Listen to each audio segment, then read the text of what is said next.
You know how we always see those celebrity headlines, the constant buzz, the drama? What if there's like a whole other layer happening underneath all that? Something maybe we're not really seeing. Hmm. Today we're going deep, really deep into what's going on with Justin Bieber. But look, we're not here for the usual gossip. We found this really interesting perspective that asks some, well, pretty big questions about power, influence, Hollywood. Yeah, exactly. We have this source material. It's actually a YouTube transcript, Mm-hmm. and it offers a very specific lens on everything surrounding Justin Bieber lately. Mm. Our aim isn't just to parrot what it says. Hmm. We want to unpack the claims, see how they tie into maybe some bigger themes, and just give you something to chew on. Really. Right. Because if you've seen the news, you've probably caught the chatter about Justin, haven't you? Rumors about his marriage to Haley, whispers about substance use, maybe, even talk about him selling off his music catalog.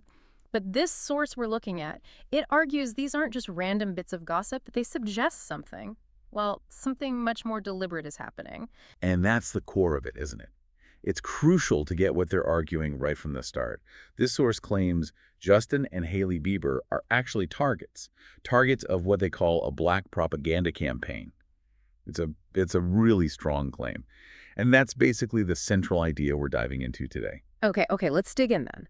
The person speaking in our source material, they start off making it super clear they have zero personal connection to Justin or Haley. And they say they're not getting paid for this commentary either, which, seems like something they felt was important to state right out of the gate.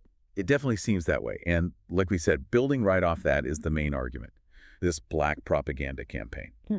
Now, here's something interesting. They also bring in a spiritual angle. They mentioned something called the Holy Spirit. It's like actively exposing bad stuff happening in 2025. So that gives you a feel for the kind of framework they're using to interpret all this. Okay, and here's where it gets interesting. The source suddenly jumps back in time, way back. They start talking about MK Ultra. Now, for anyone listening who doesn't know, MK Ultra was that real secret government program experimenting with psychological manipulation.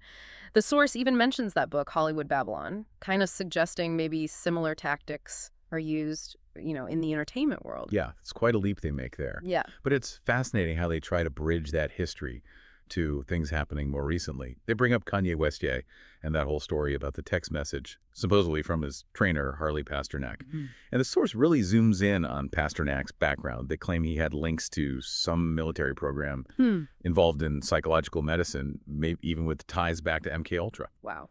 And that text message itself, the alleged one, the way the source describes it sounds pretty intense, apparently threatening Kanye with being like reinstitutionalized, put back on meds. The source draws a direct line there to Britney Spears, the conservatorship, highlighting this idea of people being controlled by the system. Right.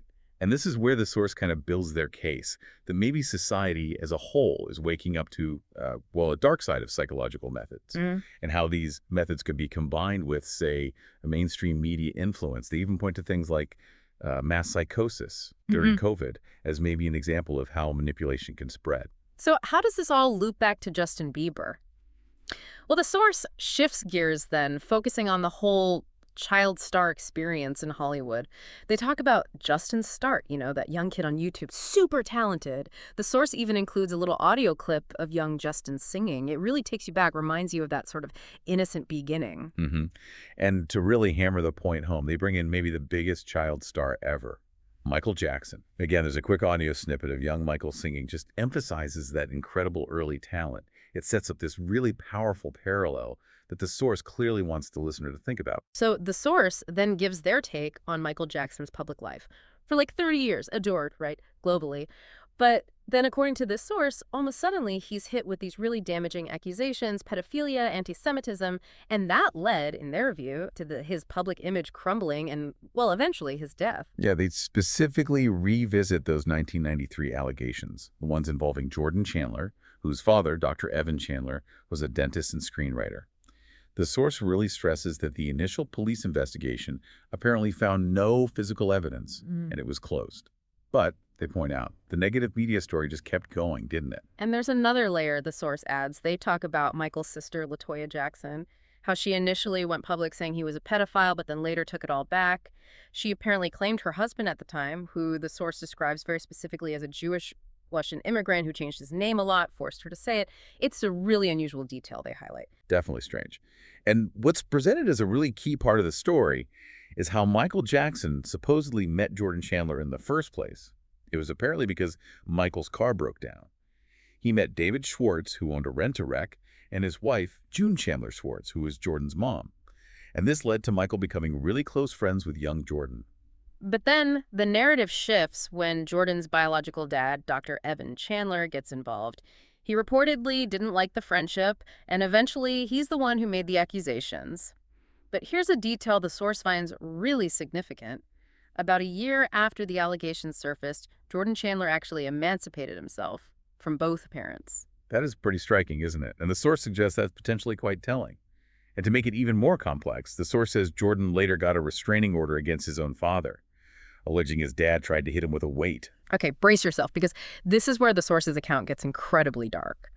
They claim, and this is a huge claim, that Dr. Evan Chandler actually drugged his son, Jordan, with sodium and metal, supposedly disguised as something for a tooth extraction, but really, they allege, to get him to confess or make statements. The source even mentions a news article about the drug's effects. Wow. And then, the source says, Evan Chandler allegedly demanded money, a lot of money, $20 million they claim from Michael Jackson to keep quiet. They also say he took Jordan to a psychiatrist where Jordan described, graphic details of alleged abuse. But interestingly, the source notes Jordan's own mother, June Schwartz, apparently didn't believe her ex-husband. She thought he was lying. And then there's this bombshell part of the source's story. They claim Jordan's stepfather, David Schwartz, secretly recorded Evan Chandler. The transcript of this alleged recording, as the source presents it, it paints Evan Chandler in a terrible light. He supposedly talks about destroying Michael Jackson, destroying his ex-wife, all for money and power, even allegedly saying his own son's well-being was, quote, irrelevant to him. Just chillin' stuff, if true. Absolutely chilling. The source also makes a point of mentioning Evan Chandler's death, suicide, in November 2009. That was just 5 months after Michael Jackson died. They note there were reportedly no witnesses, no suicide note found, which, according to the source, just adds another layer of mystery to this whole tragic situation. Okay, so the source then shifts to the 2003 allegations against Michael Jackson, the Gavin Arvizo case, plus those accusations of drug use and the claims he was anti-Semitic. The source remembers the media frenzy, right? That reported recording where MJ supposedly made negative comments about Jewish people and mentioned an enemy list, including Rabbi Shmuley and Tommy Mottola, who are both prominent Jewish figures. Mm-hmm. But the source is very quick to follow that up by reminding everyone that Michael Jackson was actually acquitted on all charges in 2005. Despite the media portrayal often staying negative, they also mentioned an FBI investigation that supposedly cleared him of criminal conduct, too. According to this source, Michael Jackson himself felt he was being targeted by con artists and by a prosecutor with, like, a personal axe to grind. They also really lean into Michael's alleged fights with powerful music industry figures, specifically naming John Branca, who, ironically, later headed his estate, and Tommy Mottola. The source emphasizes that both Branca and Mottola are Jewish, and that Jackson had apparently fired Branca earlier over alleged money issues involving Mottola and Sony. Yeah, the source even brings up a Vanity Fair article that they say linked Tommy Mottola to organized crime figures. And they recall Michael Jackson calling Mottola the devil. They stressed Michael's public statements about record companies ripping off artists, how he wanted to be a free agent, get control back. And that Wacko Jacko nickname, the source highlights an interview with Barbara Walters where Michael was clearly distressed by it. So wrapping up this whole Michael Jackson section, the source's conclusion is basically this. The media attacks weren't just happening randomly. They claim it coincided with him trying to gain power, fight back against these powerful people, and they frame his death by overdoses as happening under mysterious circumstances. Okay, so that's the setup, a very detailed, specific narrative about Michael Jackson. And then the source draws a direct line from all of that to Justin Bieber today. They point to a whole slew of recent headlines, mostly from the Daily Mail apparently, about Justin and Hailey, alleged marriage problems, constant speculation. They emphasize just how many headlines popped up so quickly, calling it an eruption. Right. And the source doesn't see this as just normal celebrity news cycles, no. They interpret this sudden flood of negative press as a deliberate campaign, paid for, orchestrated by powerful people. The goal, according to them, to break apart his support system. They explicitly call it a tactic of black propaganda. The speaker in the source even mentions experiencing something similar, they believe, targeting their own marriage. So they state it really firmly. They believe Justin and Hailey are not having marital problems. They believe they're under attack. And they even name names, or at least a name, a PR firm, Yeah. supposedly Stephanie Jones PR. They allege this firm is behind the campaign. And they link this PR firm back to a lawsuit involving Justin Baldoni, which was apparently mentioned earlier in the source material we're using. Okay, so motive. Why would anyone do this, according to the source? They claim it's because Justin Bieber wants out of Hollywood. And he's pushing back against music execs over, quote, predatory contracts. They suggest this fight got more intense when Justin, quote, went back to Christ in pursuing these Christian things, that this somehow meant the industry lost control over him. And the source explains a bit about how these contracts supposedly work. They allegedly force artists into private arbitration, which, the source argues, allows powerful Hollywood figures to basically control the outcomes behind closed doors. They express real concern for Justin and Haley's safety because of this, even urging them to get out of LA, out of California entirely, because of the alleged influence these powerful people have over institutions there, LAPD, sheriff's office, courts, media. Wow. Yeah, and there's even like a direct plea to Justin in the source material, something like, forget the contracts, violate them all, promising him that people would support him if he did. They also suggest Justin sees his own situation as almost like a calling, influenced by what he believes happened to Michael Jackson, maybe Elvis Presley too, and they repeat that view of the entertainment industry being run by, quote, a mafia of sorts. Yeah, and to really drive that comparison home, remember the clip of young Justin singing? The source includes another clip, a more recent one, of him singing the same song. It's meant to connect back, Yeah. his talent, his potential, maybe what's at stake. And that section ends with a really strong message. Justin Bieber, get out. We are with you 100%. Okay, let's just take a breath here and step back for a second. So Yeah. the source is basically presenting the stories of Michael Jackson and Justin Bieber as these potential case studies, right? Examples of what happens when artists try to break free from the industry machine. Exactly. And the recurring themes the source keeps hitting are pretty potent. Alleged media manipulation campaigns, hints of psychological tactics being used, and this idea of control through contracts and arbitration. It definitely makes you think, doesn't it, about the power dynamics maybe at play and how much control people have over their own narratives when they're that famous. So boiling it down, the core takeaway from this deep dive, looking through the lens of our source, is this perspective that Justin Bieber isn't just facing random bad press.